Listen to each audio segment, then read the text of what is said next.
शिबिरामध्ये येणार होतो आता येते परत काय नाही यायचं भाव तर खूप आहे परत एकदा चौकाने यायचं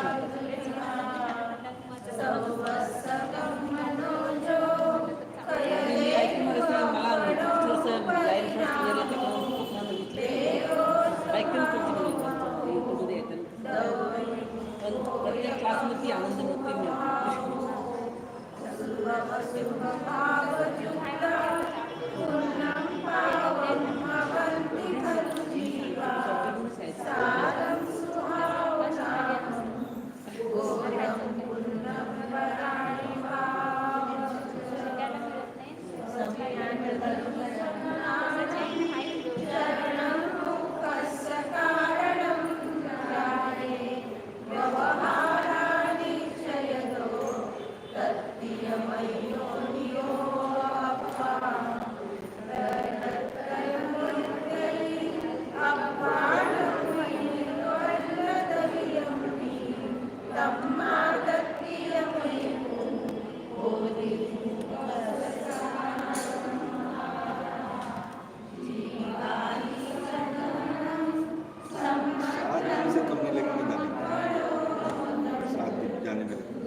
जीवम जीवम दौवम जिनवर वसहेन जेन नेदित देविंद विंदवंदम वंदे तम सौवदा शिरसा.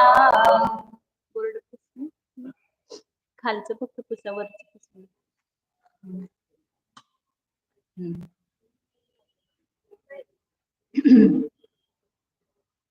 कल अपन ने तीसरा अधिकार की गाथाएं देखी थी 39 से लेकर के 40, 41, 42 तीन गाथा देखी थी. मोक्ष का मार्ग क्या बताया श्रद्धा? मोक्ष का मार्ग क्या बताया? सम्यक दर्शन, सम्यक ज्ञान और सम्यक चारित्र. व्यवहार नहीं से और निश्चय नहीं से. व्यवहार नहीं से क्या बताया? तीनों को सम्यक मोक्ष का मार्ग बताया. और निश्चय से तीन स्वरूप आत्मा, तीनों से एक रूप हुआ आत्मा जो है वो मोक्ष का मार्ग है, ऐसा निश्चय से बताया. क्यों बताया ऐसा? क्योंकि रत्नत्रय आत्मा को छोड़ करके अन्य द्रव्य में रहता नहीं है। रत्नत्रय आत्मा में ही रहता है, इसलिए जो रत्नत्रयमय आत्मा है वही मोक्ष का मार्ग है, ऐसा बताया। फिर उसमें सम्यक दर्शन किसको कहते हैं? सम्यक दर्शन कशाला म्हटलं? सांगा तांबा कामिनी बाबी सांगते हा. सांगा सांगा. हा सम्यक दर्शन म्हणतात. बघ आलं की नाही? मला येत नाही म्हणते, सांगायला आलं ना. ऐकून ऐकून सगळं येते. जडमती होत सुजान म्हटलेले आहे. रसरी आवत जात है जडमती होत सुजान. मूर्ख व्यक्ति भी पुनः पुनः उसका रिपीट होता है तो उसको भी सब समझ में आता है. हम तो मूर्ख नहीं है. आगे सम्यक दर्शन कैसा होता है? सम्यक दर्शन, सम्यक दर्शन में सम्यक शब्द क्यों लगाया है? विपरीत अभिनिवेश का अभाव बताने के लिए. विपरीत अभिनिवेश से रहित होता है दर्शन जो होता है वो, इसलिए वह सम्यक दर्शन बताया है. और सम्यक दर्शन होने पर ही क्या होता है? ज्ञान सम्यक होता है. सम्यक दर्शन के अंग कितने बताए? 8 अंग बताए. कौन कौन से? सांगा लागले. हाँ.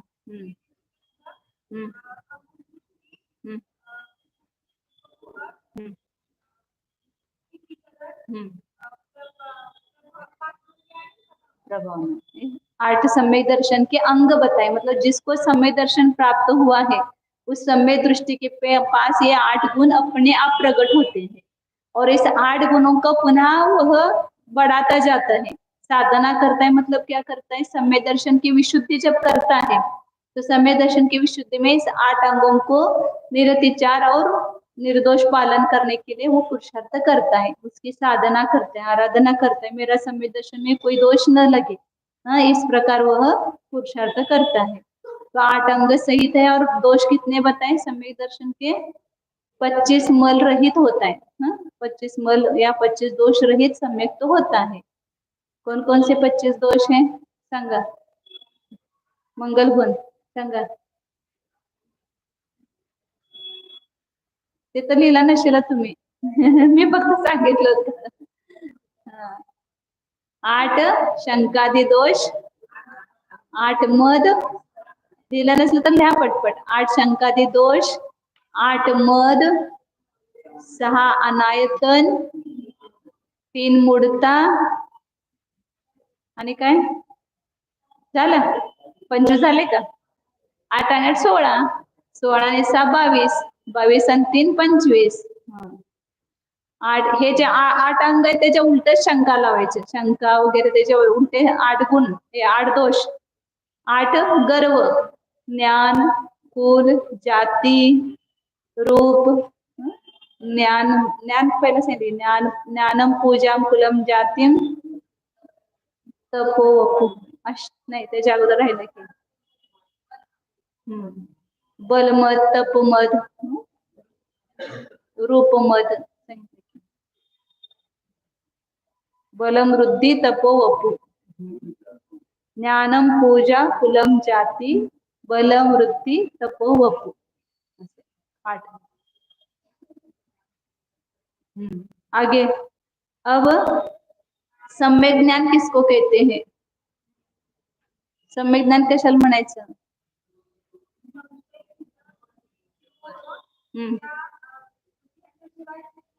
या तिन्हीने रहित स्व आणि पराला यथार्थ ग्रहण करणे त्याला सम्यक ज्ञान म्हणतात. लिहिला नसलं तर लिहा. काल व्याख्या लिहिलं नाही का त्याची? सम्यक ज्ञानची लिहिलं नाही. सम्यक ज्ञान लिहा कशाला म्हणतात? संशय, विमोह व विभ्रमाने रहित.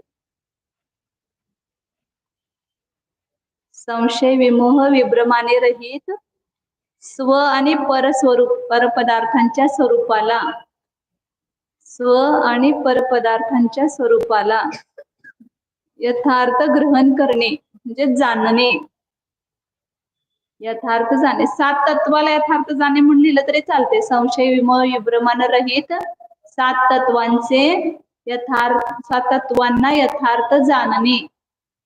सात तत्वांना म्हणा किंवा स्वपराला म्हणा, दोन्ही पण चालते. इथं गातेमध्ये त्यांनी स्वपर दिले.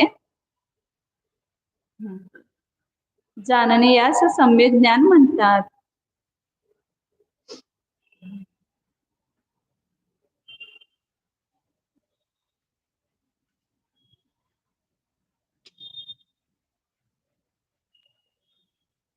ते सम्यक ज्ञान कसं आहे म्हणून सांगितलं, साकार आहे म्हणून सांगितलं. साकार आहे म्हणजे काय, त्यामध्ये बाह्य वस्तूच्या स्वरूपाला ग्रहण करते ते, म्हणून त्याला साकार म्हटले. म्हणजे जसं उदाहरणार्थ, मैं यह पुस्तक है ऐसा जानता हूँ.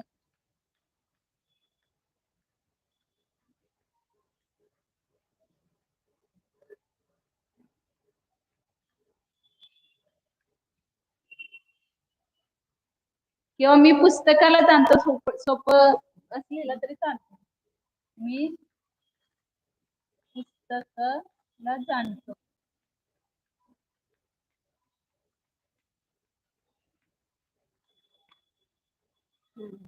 तर ज्ञानामध्ये हे पुस्तक, हे काय झालं, ज्ञानामध्ये पुस्तक आलं ना.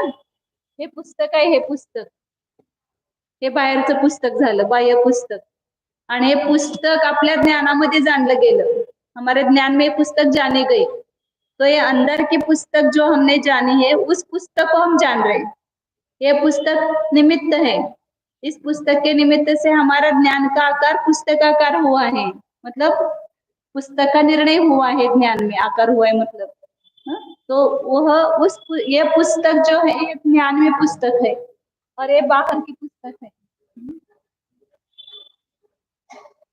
ये बाह्य वस्तु है पुस्तक, और इस पुस्तक को ज्ञान जान रहा है. तो ये पूरी एक ज्ञान पर्याय है. इस एक पूरी ज्ञान पर्याय में मैं का भी ज्ञान हो रहा है और पुस्तक का भी ज्ञान हो रहा है. तो स्व और पर दोनों का भी आकार ज्ञान में झलका है. तो इसलिए ज्ञान को क्या कहते हैं, साकार कहते हैं. इस पुस्तक के आकार को ज्ञान ने ग्रहण किया प्लस जाना, इसलिए ज्ञान कैसा हो गया, साकार. माने ज्ञान में पदार्थ का निर्णय है, उस पदार्थ के निर्णय को ही आकार कहते हैं. बाह्य अर्थ के विकल्प, अठ्ठवीय नानम, अर्थ के विकल्प को ज्ञान कहते हैं. माने ज्ञान पुस्तक को जानता है, ज्ञान माइक को जानता है, ज्ञान द्रव्य संग्रह को जान रहा है, एक एक गाथा को जान रहे हैं. तो ये हमारे ज्ञान का विषय हो गया. उस विषय का निर्णय हो रहा है ज्ञान में, इसलिए वो ज्ञान कैसा है, साकार है. अब आगे दर्शन बताएंगे, तो उसमें वो आकार नहीं है, वो निराकार है. अब देखेंगे उसको. संशय, पहले संशय किसको कहते हैं, संशय कशाला म्हणतात. विरुद्ध दोन बाजूला स्पर्श करणाऱ्या ज्ञानाला संशय म्हणतात. असं व्याख्या सांगायची. विरुद्ध दोन बाजूला स्पर्श करणाऱ्या ज्ञानाला संशय म्हणतात. उदाहरण में, सांप है या डोरी है, ये शरीर है कि जीव है, इस प्रकार दो बाजू को स्पर्श किया तो उसको संशय कहा. विपर्य किसको कहते हैं, विपरीत एक कोटी को, विपरीत एका बाजूला स्पर्श करणाऱ्या ज्ञानाला विपर्य म्हणतात. जसं दोरीला सापच आहे असं म्हणणं, किंवा शिंपल्याला चांदीच आहे असं उलटच ग्रहण करणं, त्याला काय म्हणतात. इथं काय शब्द दिलाय, विभ्रम म्हणजे विपर्य. और विमोह मतलब अनध्यवसाय लगाना. अनध्यवसाय किसको कहते हैं, काही निर्णय न करणं, काहीतरी आहे असं जाणणं. विपरीत पण जाणत नाही, संशय पण नाही, आणि निर्णयच करत नाही, त्याला म्हणायचं अनध्यवसाय. असे ज्ञानाचे 3 दोष आहेत. ज्ञान के 3 दोष बताए. आगे 43 नंबर की गाथा है.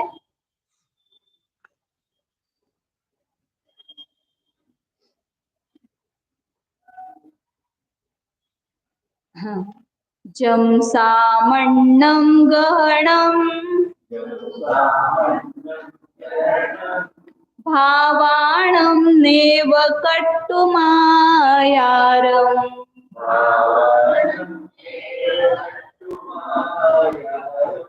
अविशेषिदोण अट्ठे दंसनमिति भन्नये समये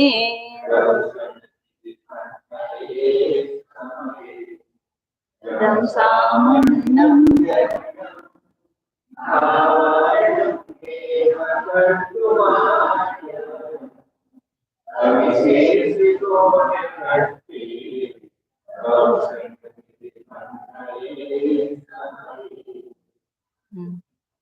म्हणा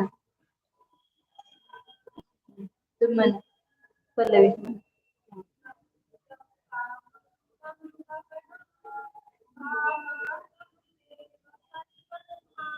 कट्टु मायारम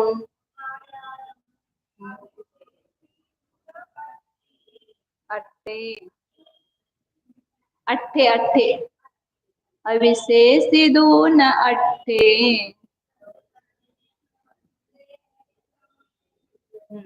पाठीमागे आहेत की म्हणा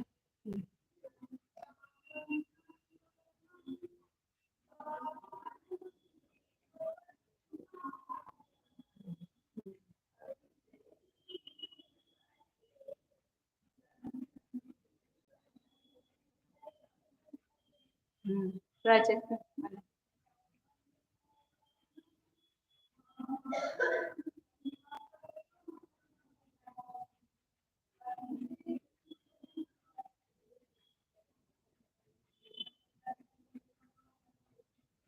सुचित्रा सामन्नम सामाने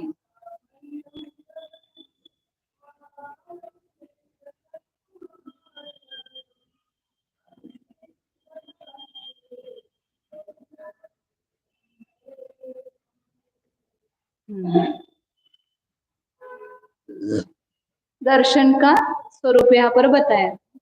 दर्शन मतलब जीव का स्वभाव, ज्ञान और दर्शन बताते हैं ना.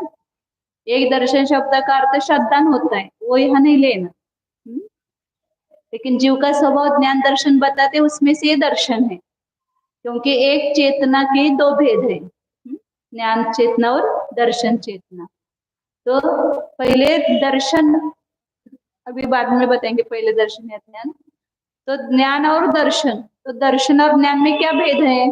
तो दर्शन जो है वस्तु के सामान्य को ग्रहण करता है. मतलब दर्शन निराकार है. वास्तव में दर्शन का स्वरूप क्या है कि यहाँ अब सब लोगों को समझाने के लिए सामान्य पदार्थों का ही सामान्य ग्रहण ऐसा कहा जाता है. लेकिन वास्तव में सामान्य मतलब पदार्थ का ग्रहण नहीं है, वो स्व का ही ग्रहण है. दर्शन में, दर्शन जो है बाहर की पुस्तक, टेबल, माइक, किसी भी वस्तु को ग्रहण नहीं करता है. तो दर्शन में क्या रहता है? केवल मी कशाला जाणतो काही नाहीये, फक्त मीचा प्रतिभास होतो तिथे. मई का प्रतिभास होता है, स्व का प्रतिभास होता है. उस दर्शन पर्याय में यह विषय नहीं रहता है, यह पुस्तक है या यह माइक है या टेबल है, इस प्रकार का किसी भी वस्तु का वहां पर निर्णय नहीं है. केवल किसका निर्णय रहता है? मई का निर्णय रहता है. तो चैतन्य, इसलिए उसको क्या कहा दर्शन की व्याख्या को? अंतर्मुख चित प्रकाश. दर्शन को क्या कहते हैं? एक दिन आपको दोनों में भेद दिखाया था ना, दर्शन और ज्ञान में क्या अंतर है. तो दर्शन किसको कहते हैं? अंतर्मुख चित प्रकाश को कहते हैं. मतलब वहां पर केवल मई का प्रतीति होती है, किसी पदार्थ की वहां पर विकल्प नहीं होता है, पदार्थ का निर्णय नहीं होता है. पदार्थ को जानता ही नहीं है दर्शन.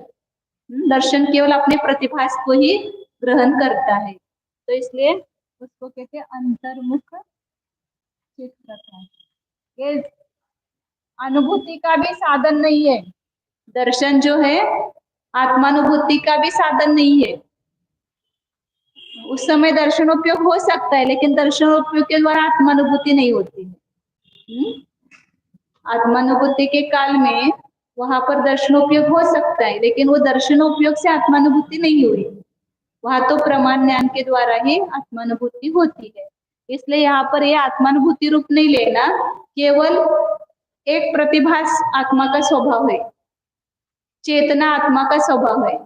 वह चेतना किसी भी पदार्थ को जब ग्रहण करने के लिए जाती है, उसके पहले वह अंतर्मुख होती है, मतलब विश्रांति रूप होती है, आत्म विश्रांति उसको कहते हैं। फिर पदार्थ को जानती है, फिर पदार्थ के जानने के बाद पुनः विश्रांति, फिर पदार्थ को ग्रहण करती है। तो बीच में जो बाह्य पदार्थ को जानने से विश्राम है, उसको ही दर्शनोपयोग कहा है। या अंतर्मुख चित प्रकाश को दर्शनोपयोग कहते हैं। उसको ही यहाँ पर इस गाथा में बताया है कि पदार्थों का आयारम नेव कट्टुम, आकार को ग्रहण न करके, केवल और अविशेषी दुना, उसमें भेद भी न करके पदार्थ में जो सामान्य ग्रहण होता है, उसको दर्शन कहते हैं। इस गाथा के अनुसार दर्शनोपयोग की ऐसी व्याख्या की है, पदार्थों में विशेष मतलब भेद किए बिना, उसमें आकार को ग्रहण किए बिना जो सामान्य रूप से ग्रहण है, उसको दर्शन कहा है। पुन्हा तुम्हाला व्याख्या सांगते मराठीमध्ये, पदार्थामध्ये भेद न करता, म्हणजे विशेष न करता, म्हणजेच भेद न करता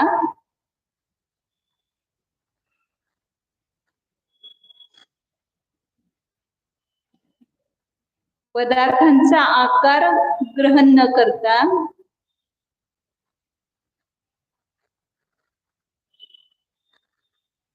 पदार्थांचा आकार भेद न करता आणि आकार न करता, ग्रहण न करता, केवल सामान्य रूपाने ग्रहण करणे,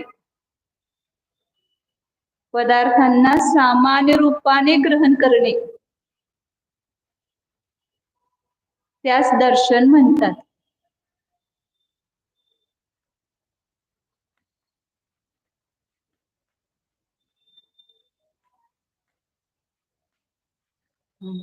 त्याला सत्तावलोकन, केवळ सत्तेचे सतचे ग्रहण करणे, सतचं अवलोकन, त्याला दर्शन म्हणायचं।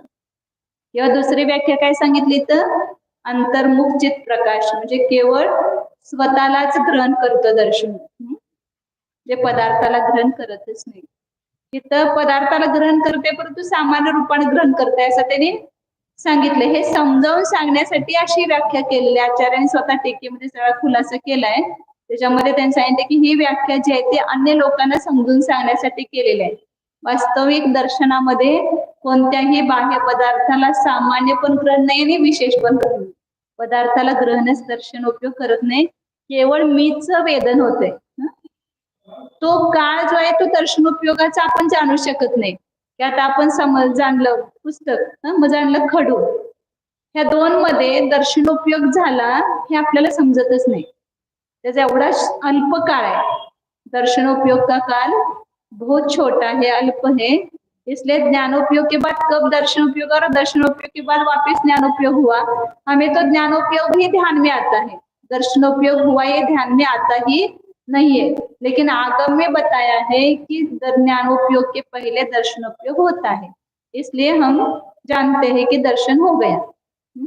लेकिन वो दर्शन का इतना छोटा काल है कि वो अपनी पकड़ में भी नहीं आता है छद्मस्थिति।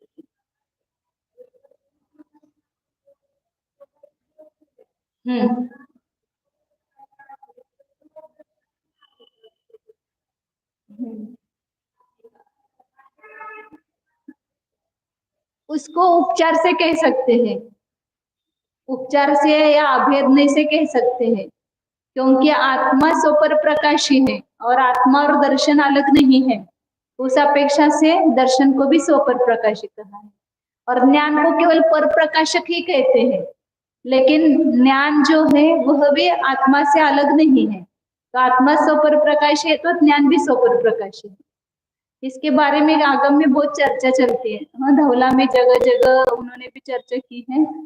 तो यहाँ दौला में तो उन्होंने बताया कि ज्ञान स्वपर प्रकाशक ही है और दर्शन स्वप्रकाशक ही है, और दोनों मिला करके आत्मा स्वपर प्रकाशक है, ऐसा भी अर्थ करते हैं। तो वहां पर सब जगह अपने को निर्णय करना पड़ेगा, क्योंकि ज्ञान को न्याय भाषा में स्वपूर्वार्थ रसात्मकम ज्ञानम प्रमाणम ऐसा कहा है, इसलिए ज्ञान स्वर पर दोनों को भी ग्रहण करता है, ऐसा ग्रहण करना।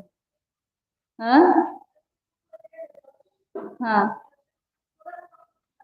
हाँ हाँ हाँ हाँ, स्वपर प्रकाशक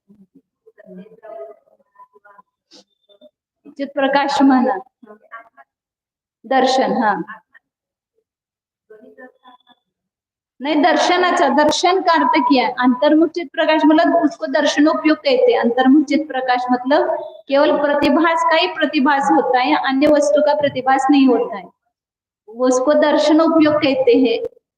आत्मा नहीं कहते, दर्शनोपयोग कहते हैं। और केवल सत्ता का अवलोकन करना ये भी दर्शनोपयोगी है। दर्शनोपयोग की व्याख्या ली है।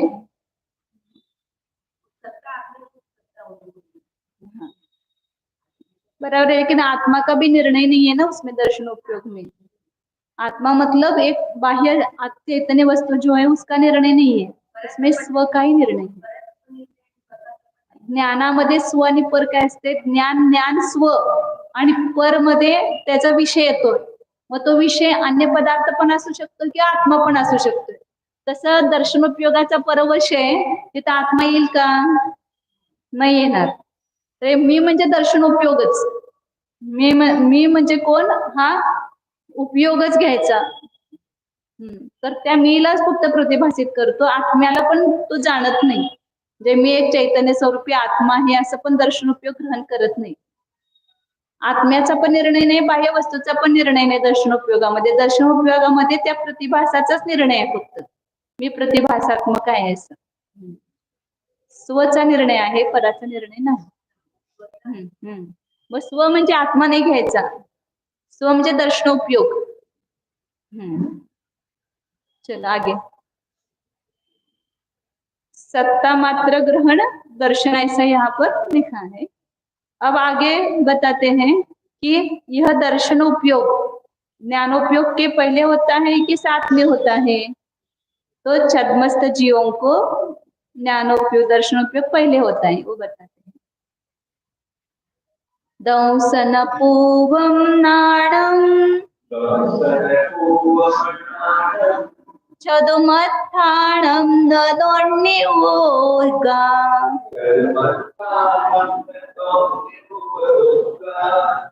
इसमें थोड़ा सा पार्ट अलग अलग है, हमको तो यार उगा ऐसा है, या उगा ऐसा दिया उन्होंने। जुगवम जम्मा केवली ना हे जुगवम तुते तोवी।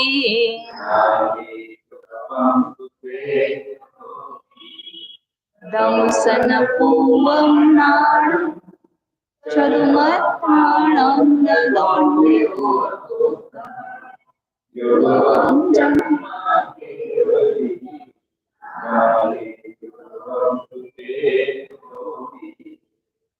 उपयोग के दो भेद के, एक दर्शनोपयोग और ज्ञानोपयोग।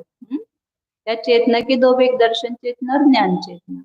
अब ये दोनों एक साथ होते हैं कि क्रम से होते हैं, तो वहां बताते हैं। पहले जाता पढ़ना है, कामिनी भाभी मन। दंसन पूवम,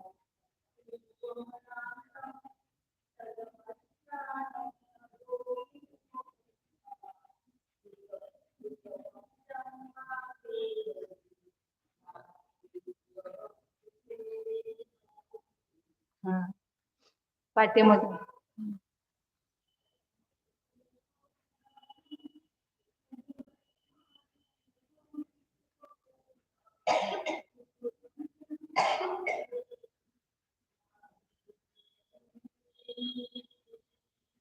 ते दंसन आपण म्हणत नाही, ते तिकडचे लोक म्हणतात।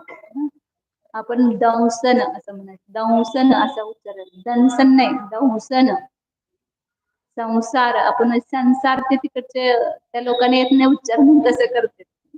हिंदी वाले संसार बोलते, संसार बोलते, संसार सिंह तसे इथं दंसन असं म्हणायचं. म्हणा पुढं अमिता. छद्मस्त कुणाला म्हणायचं? जे ज्ञानावरण दर्शनावरण कर्मानं सहित आहेत. ऐसे कौन है जीव? 12वें गुणस्थान तक, क्योंकि 12वें गुणस्थान के अंतिम समय में दर्शनावरण और ज्ञानावरण का अभाव होता है, फिर वो सर्वज्ञ बनता है. श्रुत ज्ञान, श्रुत ज्ञान और मति ज्ञान के बीच में दर्शन नहीं होगा. मति ज्ञान के पहले ही दर्शन उपयोग होगा. कोई भी पदार्थ को जानने के लिए जब जीव, इंद्रिया और पदार्थ अपने अपने योग्य प्रदेश में आते हैं तब पहले दर्शन होता है, फिर उसके बाद ज्ञान होता है. इसलिए छद्मस्त जीवों को पहले दर्शन होता है, फिर ज्ञान होता है.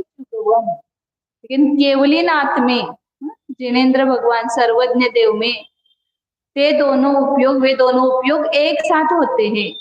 केवल ज्ञान और केवल दर्शन क्रम से नहीं है, एक साथ दोनों उपयोग है, क्योंकि उनके अभी आवरण कर्म ही नहीं रहा है, पूरा निरावरण हो गया है. तो वहां पर क्रम से क्यों होगा? प्रत्येक समय में संपूर्ण पदार्थों का दर्शन भी हो रहा है और संपूर्ण पदार्थों का ज्ञान भी हो रहा है. इसलिए केवली भगवान के पहले चक्षु दर्शन होगा और अन्य इंद्रिय और मन के से होने वाले ज्ञान के पहले अचक्षु दर्शन होगा और अवधि ज्ञान के पहले अवधि दर्शन होगा और केवल दर्शन केवल ज्ञान के साथ में होगा, पूर्वक नहीं होगा, एक साथ होगा. तो इस प्रकार ये दर्शन और ज्ञान उपयोग का बताया. अब आगे चारित्र का वर्णन करते हैं.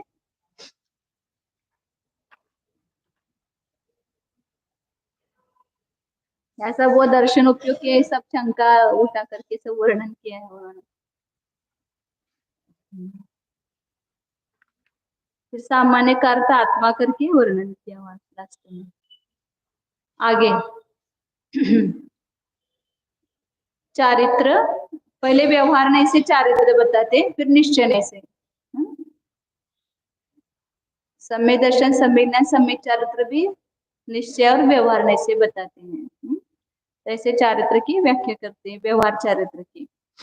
असुहादो विनिवृत्ति सुहे पवित्तीय जान चारितम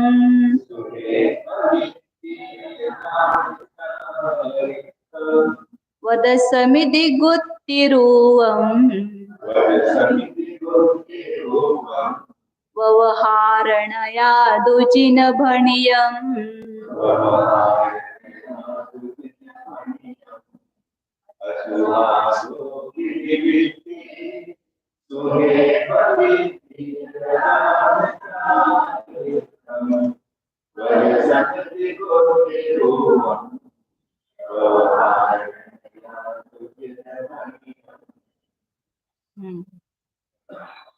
म्हण पाठीमाग निशा भाभी.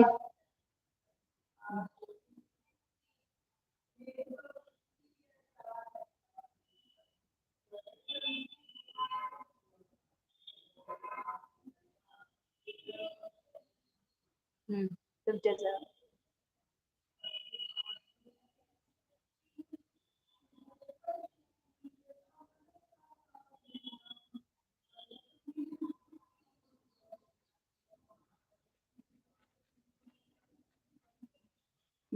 कामेंद्र बाबींचे सासूबाई म्हणा, म्हणा गाता.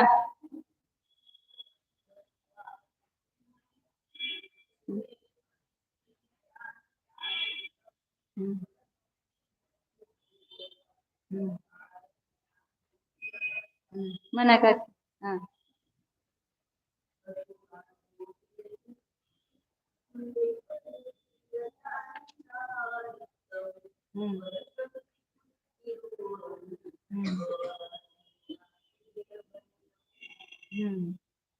बराबर. व्यवहारणे से चारित्र की व्याख्या कर रहे हैं. व्यवहारणयादु, व्यवहारणय से असुहादो विनिवृत्ति, सुहे पवित्तीय चारित्रम जानो। अशुभ से निवृत्ति और शुभ में प्रवृत्ति। चारित्र निवृत्ति स्वरूप है या प्रवृत्ति स्वरूप है? तो जब व्यवहार चारित्र देखते तो एक से निवृत्ति हुई है और एक में प्रवृत्ति हुई है। निश्चय में देखेंगे तो शुभ अशुभ दोनों से निवृत्ति यहाँ पर आएगा, और वहां पर भी प्रवृत्ति है। निश्चय में वहां पर स्व में प्रवृत्ति आएगी। लेकिन यहाँ व्यवहार चारित्र जो है, व्यवहार से जिसको चारित्र कहा है, अशुभ उपयोग से निवृत्ति। अशुभ उपयोग क्या क्या है वो तो पता होना चाहिए। तो रसोई कर रहे हैं हम, शुभ उपयोग कर रहे हैं क्या? ऐसा बोलेंगे। रसोई करना, व्यापार करना, जो भी गृहस्थ के पंच सोना सब क्या है? अशुभ उपयोग ही है। तो उस अशुभ उपयोग से क्या होनी चाहिए? निवृत्ति। मतलब 5 पापों का त्याग किया और उससे उल्टा जो शुभ में प्रवृत्ति करना, मतलब हिंसा का त्याग किया लेकिन अहिंसा में प्रवृत्ति हो गई। जीवों की रक्षा, जीवों की दया पालन करने में प्रवृत्ति। असत्य वचन से निवृत्ति हो गई लेकिन सत्य वचन में प्रवृत्ति हुई, सत्य वचन बोलता है, तो वो व्यवहार चारित्र है। अचौर्य से निवृत्ति हुई और आचौर्य में प्रवृत्ति हुई। ब्रह्मचर्य, वहां पर कुशील से निवृत्ति हुई और ब्रह्मचर्य में प्रवृत्ति हुई। अपरिग्रह से निवृत्ति और परिग्रह से निवृत्ति और अपरिग्रह में प्रवृत्ति। तो 5 अनवरत धारण किया, 5 महाव्रत धारण किए, वो क्या है? शुभ चारित्र, मतलब वह व्यवहार चारित्र है। हाँ, पहिला समजून घ्या, सांगते। अशुभापासून निवृत्ती होणं आणि शुभामध्ये प्रवृत्ती करणं, याला काय म्हटलेलं है? व्यवहार चारित्र। व्यवहार नहीं से उसको चारित्र कहा है। वो कौन सा है? वद समिधि गुत्ती रूपम। 5 व्रत, शुभ रूप जो 5 व्रत है उसमें प्रवृत्ति हुई है। 5 समिति, वो भी प्रवृत्ति रूप है। चलता है तो देख करके चलता है, बोलता है तो हितमित प्रिय बोलता है। आहार भी लेते ग्रहण करते तो वहां पर देख करके संपूर्ण अंतराय का टाल करके और 32 प्रकार का अंतराय, 46 दोषों को टाल करके आहार ग्रहण करना, ये प्रवृत्ति रूप है सब। और आदान निक्षेपण समिति रखना और ये करते समय, और प्रतिष्ठापन समूल मूत्र का विसर्जन करते समय भी देख करके करते। तो ये सब 5 की समिति भी कैसे आ गए? प्रवृत्ति रूप आ गई ना। अब आपको प्रश्न होगा कि यहाँ पर व्यवहार चारित्र में भी व्रत समिति लिए और संवर में भी व्रत समिति लिए, तो दोनों में क्या अंतर है? क्योंकि संवर तो शुद्ध रूप है, शुद्ध उपयोग रूप है, और वहां पर व्रत समिति लिए हैं, तो वहां पर मुख्यतः निश्चय व्रत और निश्चय समिति की लेना, और यहाँ पर व्यवहार समिति और व्यवहार व्रत, व्यवहार गप्ति रूप का इसमें मुख्यता है।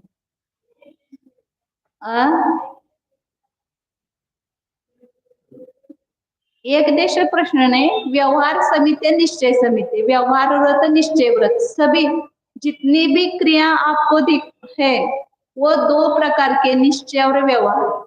व्रत भी निश्चय व्रत और व्यवहार व्रत, ऐसे 2 प्रकार के हैं। तो निश्चय व्रत क्या है? वहां पर शुभ अशुभ से बच करके अपने शुद्धात्मा में लीन होना, ये निश्चय व्रत है। अपने शुद्धात्मा को ही सम्यक रीति से प्राप्त होना, वो निश्चय समिति है। और आत्मा में स्थित रहना, ये निश्चय गुप्ति है। और व्यवहार से व्रत किसको कहेंगे? कि 5 पाप से निवृत्ति होना, ये व्यवहार में व्रत कहेंगे। और गमन आदि करते समय देख करके चलना, देख करके आहार लेना और संबल करके वचन बोलना, ये सब प्रवृत्ति रूप है, ये सब व्यवहार रूप है। और निश्चय में वहां पर समिति मतलब अपने शुद्ध आत्मा में रहना, ये निश्चय समिति है। तो वो निश्चय रूप और मुनिराजों के दोनों होते हैं, कभी निश्चय रूप कभी व्यवहार रूप। जब वो शुभोपयोग में आते हैं तो व्यवहार व्रत आदि का पालन होता है, और जब अपने शुद्ध आत्मा में स्थित होते हैं तो वहां पर निश्चय व्रत, निश्चय समिति, निश्चय गुप्ति आदि होते हैं। तो निश्चय साथ में है इसलिए उससे संवर हो रहा है, और व्यवहार है तो उससे क्या हो रहा है, शुभोपयोग है तो वहां पर पुण्य का बंध हो रहा है। लेकिन उस शुभोपयोग को भी उपचार से कहीं पर संवर का कारण कहा जाता है, क्योंकि उसके साथ होने से उस पर आरोप आता है। तो इसलिए लेकिन अपने को एक बार सात तत्व का ठोस निर्णय करना, यथार्थ निर्णय करना है कि कौन आश्रव बंध के कारण है और कौन संवर निर्जरा के कारण है। जितने भी शुभ अशुभ भाव हो वो संवर आश्रव और बंध के कारण है, और जो शुद्ध भाव है वह संवर निर्जरा का कारण है। लेकिन शास्त्र में कभी उपचार से भी वर्णन आता है, तो वहां पर उपचार में शुभोपयोग को भी कभी संवर निर्जरा का कारण कहा जाता है। तो वहां पर तुरंत हमें ये होने की जरूरत नहीं है, आकुलित होने की जरूरत नहीं है। वहां पर जो प्रयोजन क्या अपेक्षा से वहां पर कहा है, उस अपेक्षा से उसको समझना है तत्व को। एक औपचारिक कथन होता है, एक वास्तविक कथन होता है। तो यहाँ पर आपको लिखना है ना चारित्र की व्याख्या, व्यवहार चारित्र। अशुभापासून निवृत्ती व शुभ कार्यामध्ये प्रवृत्ती, यास व्यवहार नयाने चारित्र म्हणतात, किंवा हे व्यवहार चारित्र आहे असं म्हणायचं। अशुभ कार्यापासून निवृत्ती आणि शुभ कार्यामध्ये प्रवृत्ती यास व्यवहार नयाने चारित्र म्हणतात।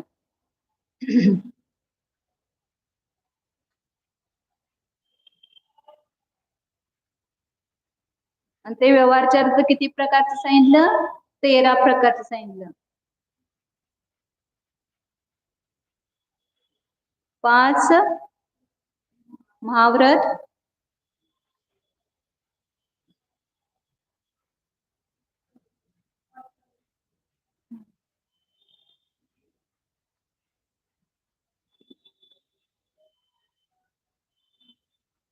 5 महाव्रत,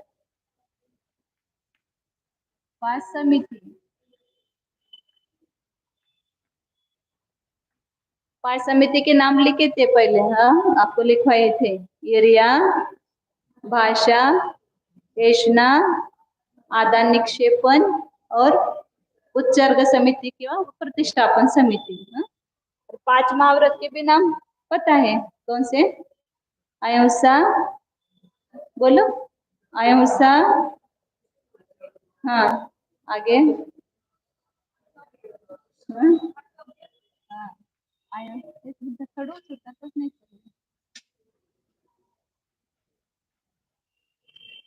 अहिंसा, सत्य, आचौर्य, ब्रह्मचर्य,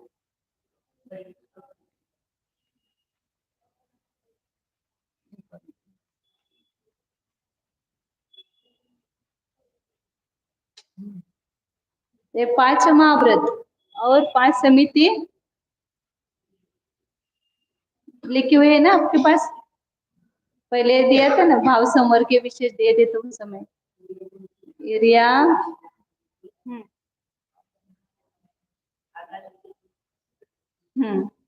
आगे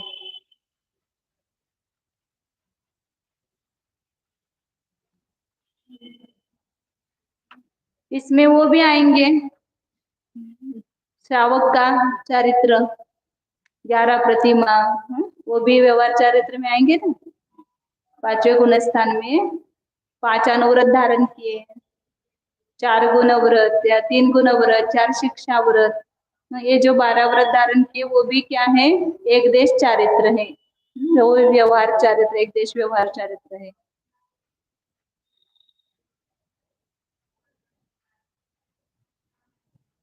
और वास्तव में चारित्र 6ठे गुणस्थान से माना गया है।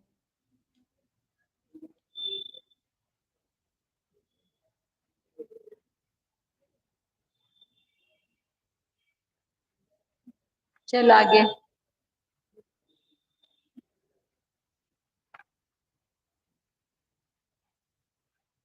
तीन गुप्ती तो पता है ना, 5 महाव्रत, 5 समिति और 3 गुप्ती।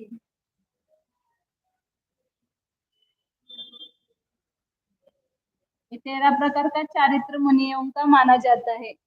मुनियों का चारित्र कितने प्रकार का है? 13 प्रकार का। 5 वो 28 मूल गुण अलग, लेकिन जब चारित्र में गिनते तब 13 भेद गिनते। 5 महाव्रत, 5 समिति और 3 गुप्ती, मनोगुप्ती, वचन गुप्ती और काय गुप्ती। वहां पर व्यवहार से क्या लगाएंगे? उस दिन भी बताया था दोनों, निश्चय गुप्ती और व्यवहार गुप्ती। निश्चय में अपने मनों का पूर्ण निग्रह करना, शुभ अशुभ विकल्प का त्याग करके अपनी शुद्धात्मा में रहना, संपूर्ण वचन से मौन धारण करना और काय से निश्चल रहना। ये 3 गुप्ती हो गए, मनोगुप्ती, वचन गुप्ती और काय गुप्ती। और प्रवृत्ति रूप कैसे लेंगे? ये व्यवहार चारित्र प्रवृत्ति रूप है ना, तो उसमें अशुभ संकल्प से बचना और शुभ संकल्प करना। मतलब मन में इस प्रकार के शुभ संकल्प चलते हैं ना, एक तो अपने आत्मा संबंधी विकल्प चलते हैं, या 12 अनुप्रेक्षाधिक शुभ भावना अपन करते हैं, 10 धर्म, 12 अनुप्रेक्षा, इसका चिंतन वगैरह करते हैं, तो वो शुभ उपयोग है, शुभ भाव है, तो उसमें प्रवृत्ति हुई, तो वो व्यवहार मनोगुप्ती हुई। अशुभ वचन का त्याग किया और शुभ वचन का प्रयोग किया, तो वह व्यवहार वचन गुप्ती हुई। और अशुभ का योग का त्याग किया, शुभ का योग किया, मतलब दया पालन करना, या जो भी शुभ क्रिया है उसको किया, तो वह ब्रह्मचर्य पालन करना, ये शुभ क्रिया है, तो उसको व्यवहार काय गुप्ती कहेंगे। निश्चय और व्यवहार, निश्चय होगा वह शुभ अशुभ दोनों का त्याग होगा, और व्यवहार होगा वह अशुभ का त्याग और शुभ में प्रवृत्ति। शुभ परिणामों को करना, शुभ वचन बोलना और शुभ काय की क्रिया करना, ये व्यवहार 3 गुप्ती आएगी।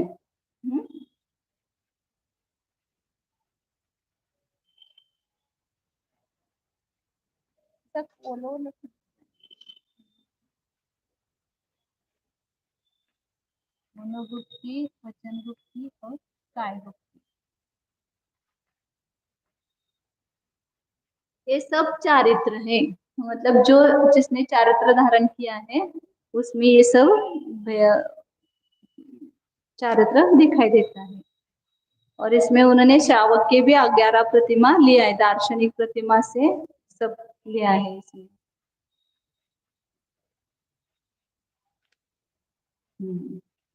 लेकिन चारित्र वही है कि जो सम्य दर्शन और सम्य ज्ञान पूर्वक है। बिना सम्य दर्शन और बिना सम्य ज्ञान के हम क्रिया खाली करेंगे तो उसको चारित्र संज्ञा नहीं है। चारित्र संज्ञा किसको है? सम्य दर्शन सम्य ज्ञान पूर्वक क्रिया हो, तो ये उसको सम्यक चारित्र कहते हैं। सम्यक चारित्राची लिहिलं ना व्याख्या, व्यवहार सम्यक चारित्राची लिहिलं। आता पुढे निश्चय सम्यक चारित्र सांगितले, बस करूया उद्या घेऊया।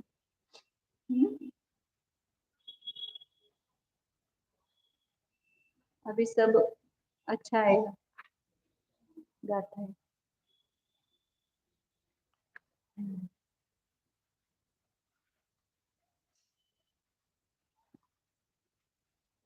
ओ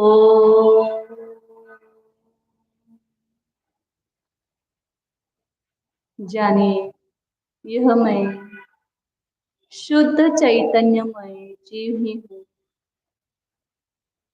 यह मैं ज्ञान दर्शन दक्षिण स्वरूप हूँ। देखिए अपने को, अपने उपयोग को, अपने को जानने के लिए लगाइए, भीतर देखिए। अपना स्व बाहर नहीं है, भीतर ही है। इसी देह देवालय में यह अपना निज भगवान आत्मा विराजमान है। उसको उस रूप से देखिए। हम तो केवल इसको बाह्य रूप से ही देखते हैं। इसमें जो अतीन्द्रिय महापदार्थ है अमूर्तिक चैतन्य वस्तु है, उसको देखते ही नहीं है, क्योंकि इंद्रियों से देखने की ही हमें आदत है। अब इंद्रियों के दरवाजे बंद करके केवल अपने अंतर चक्षु में ज्ञान रूपी चक्षु के द्वारा अमूर्तिक चैतन्य वस्तु को देखिए। ज्ञान में ऐसी सामर्थ्य है, ज्ञान तो कहीं पर भी छिपी हुई वस्तु को जान सकता है। यह अमूर्तिक चैतन्य वस्तु अंतरंग में ही छिपी हुई है, इसी शरीर के आड़ में स्थित है। उस शरीर के पास में देखो, शरीर पड़ोसी है, इस पड़ोसी के पास ही मेरा चैतन्य सदन है, इस चैतन्य सदन में मैं स्थित हूँ। तो देखिए अपने घर को, मैं कहीं खोया नहीं है, मैं यहीं पर है, मैं कहीं गया नहीं है, यही भीतर स्थित है। उसको भीतर ही ढूंढिए और खोजिए तो प्राप्त होगा। जो जान रहा है ना, वही मैं हूँ।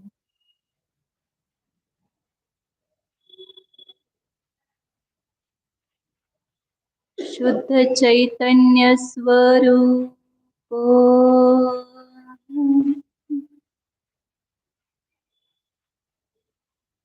ज्ञानानंद स्वरूप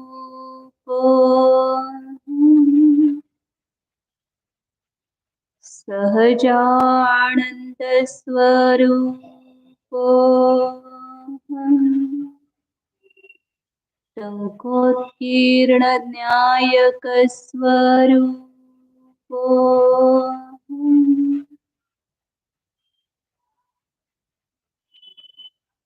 आनंद सागर स्वरूप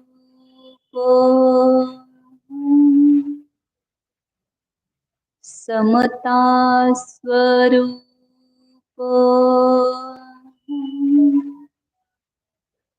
ज्ञान सागर स्वरूप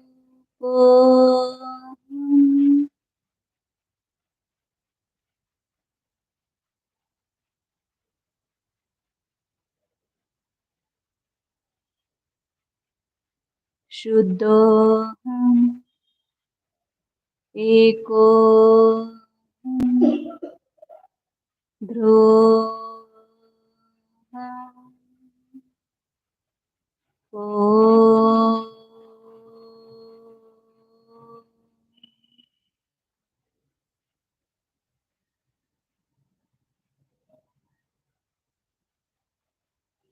विसर्जन। नमो हरिहंसाय, नमो सीताय,